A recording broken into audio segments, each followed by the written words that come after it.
El 13 de noviembre del año 1985, el mundo entero miró hacia Colombia. El volcán Nevado del Ruiz había despertado, y con él, una de las tragedias más dolorosas de la historia de nuestro país, que dejó al descubierto la fuerza indomable de un volcán y la fragilidad de la vida humana frente a la fuerza de la naturaleza. Bienvenidos a La ciencia cuenta. Hoy presentamos Testigos de la Historia.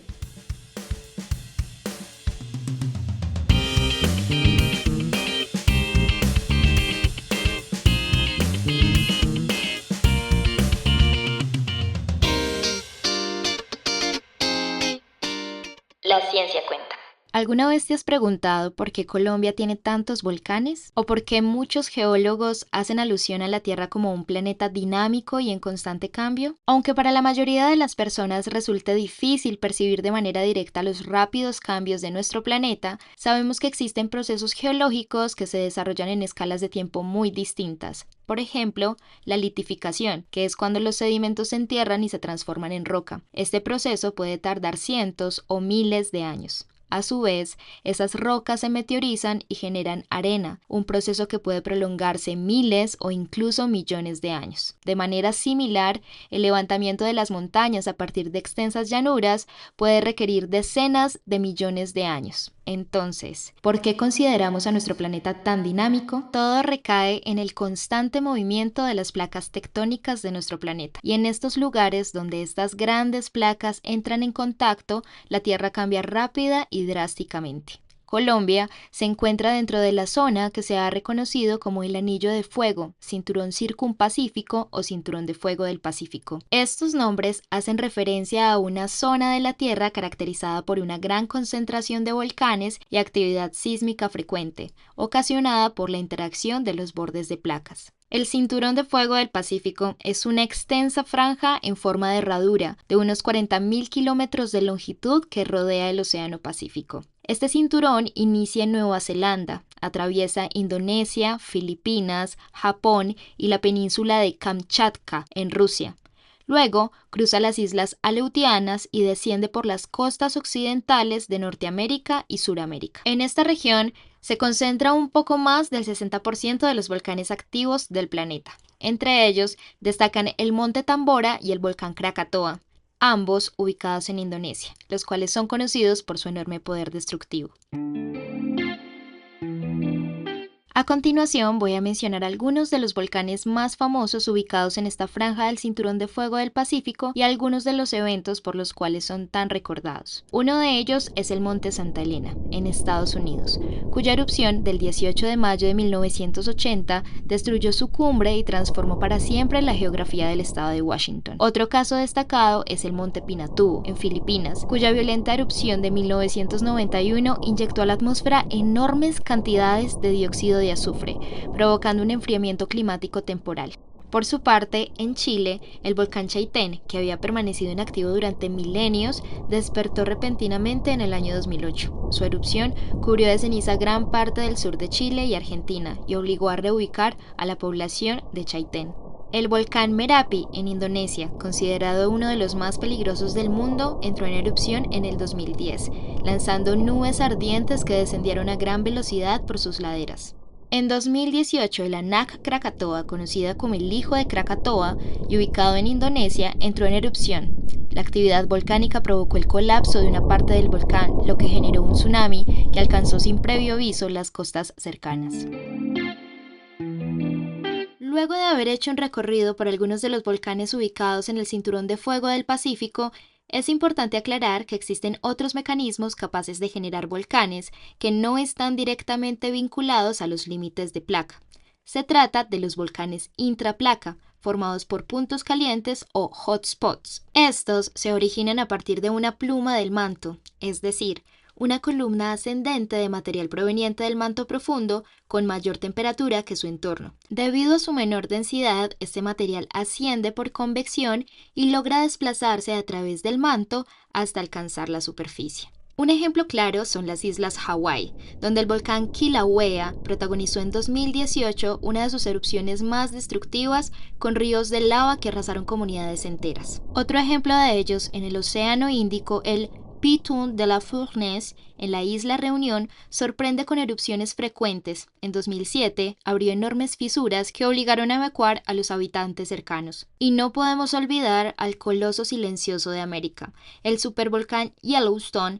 Aunque no ha hecho erupción en tiempos modernos, sus erupciones pasadas moldearon el paisaje y nos recuerdan la fuerza descomunal que yace bajo la superficie. Estos volcanes, nacidos en puntos calientes, nos muestran que la Tierra respira y se transforma, incluso lejos de los límites de las placas tectónicas.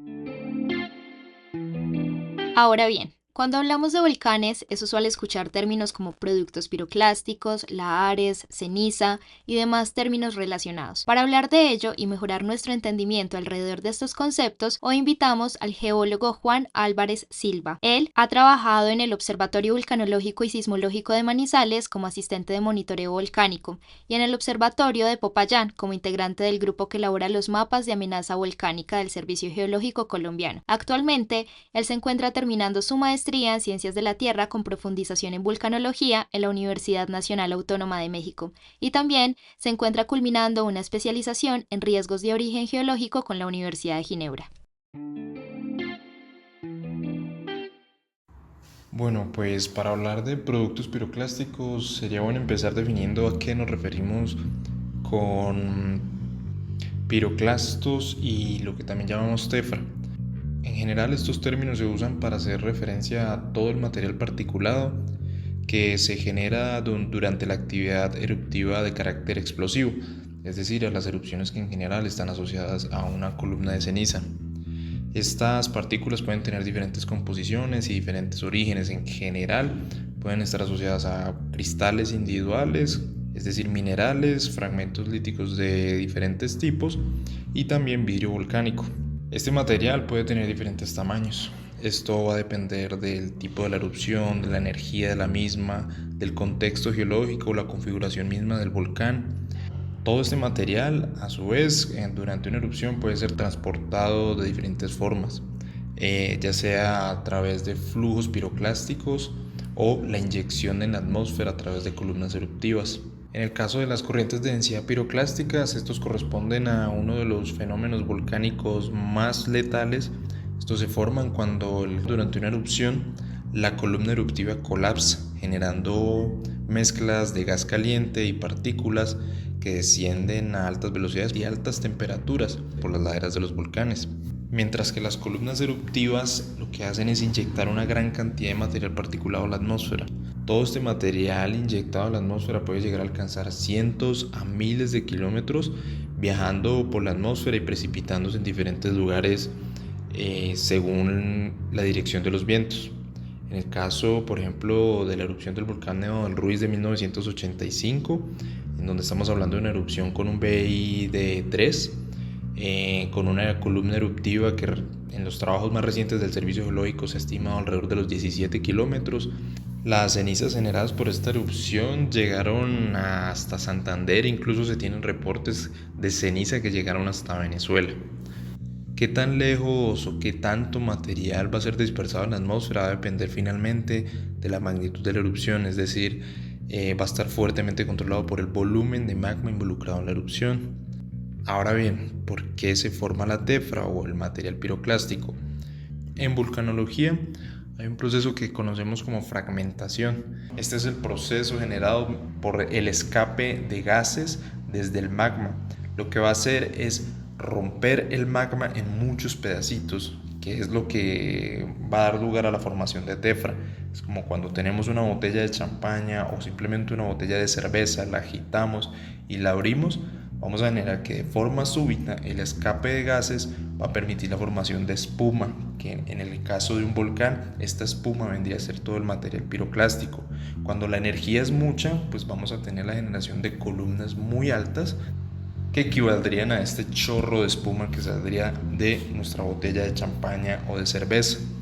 Bueno, pues todos estos procesos, ya sean las columnas eruptivas, los flujos piroclásticos u otros procesos de transporte que se puedan dar de tefra, van a finalmente depositarse y formar depósitos piroclásticos.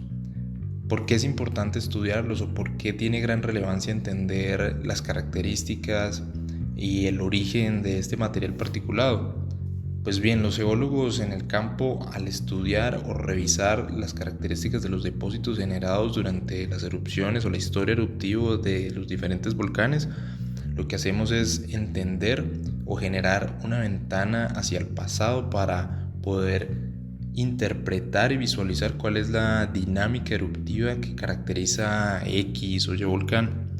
¿Y por qué es importante esto? Pues porque de esta manera podemos hacer pronósticos o hacernos una idea de cuál puede ser el potencial comportamiento de los volcanes. Y esto es lo que finalmente vamos a traducir en los mapas de amenaza volcánica, los cuales representan un insumo esencial en la gestión del riesgo volcánico, ya que representan herramientas visuales fundamentales a través de las cuales podemos comunicar posibles escenarios que pueden estar relacionados a cualquiera de los volcanes activos que hayamos estudiado con la comunidad, con los tomadores de decisiones, y de esta manera poder transmitir todo este conocimiento que hemos derivado los geólogos o los investigadores desde el campo a esta representación gráfica que son los mapas de amenaza volcánica.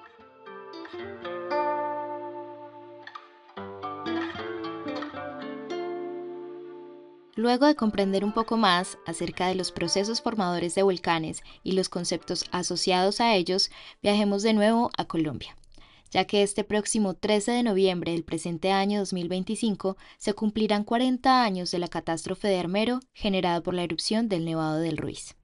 Por un momento, centremos nuestra atención en Colombia. 13 de noviembre del año 1985.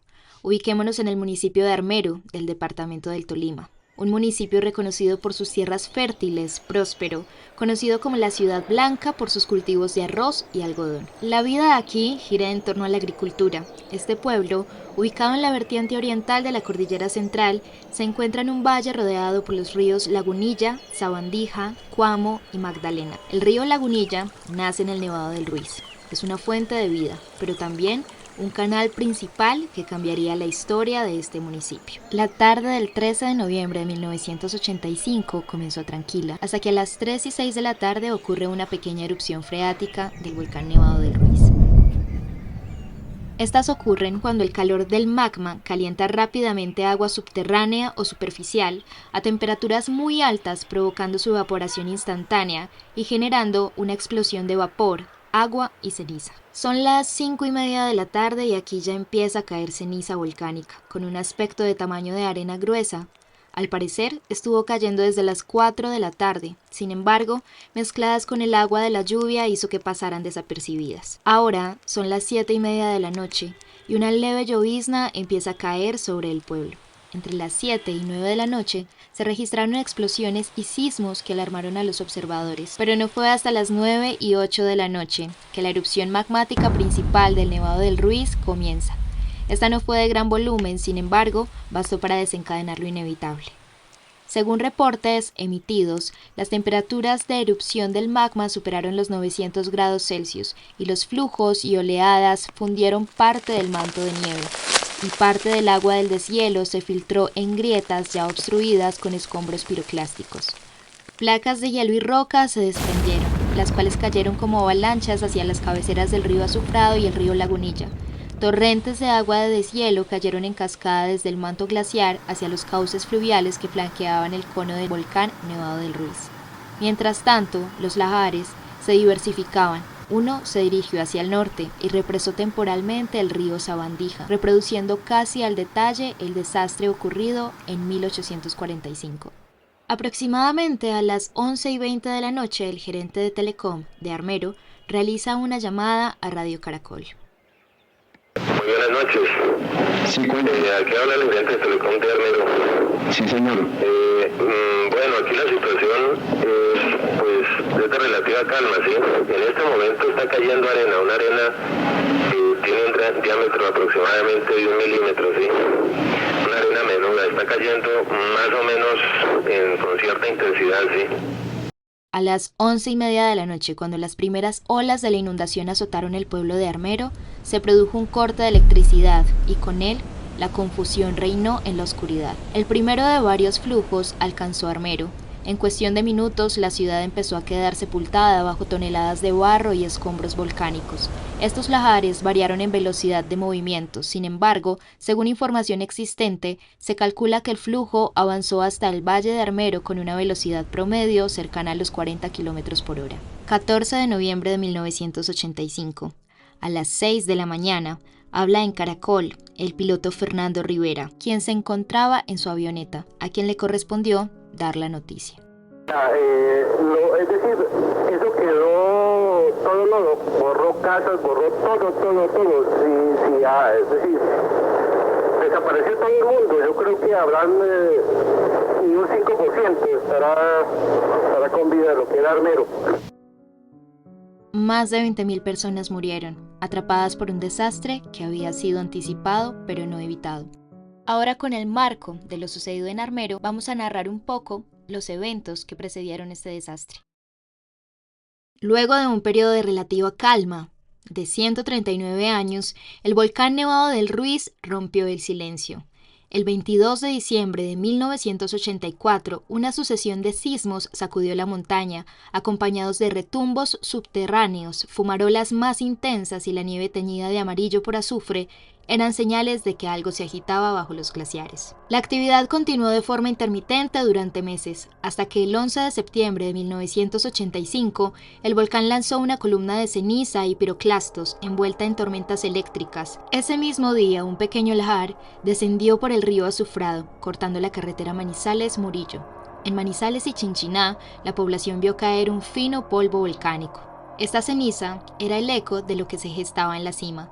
Los meses siguientes trajeron nuevos episodios de sismicidad y fumarolas.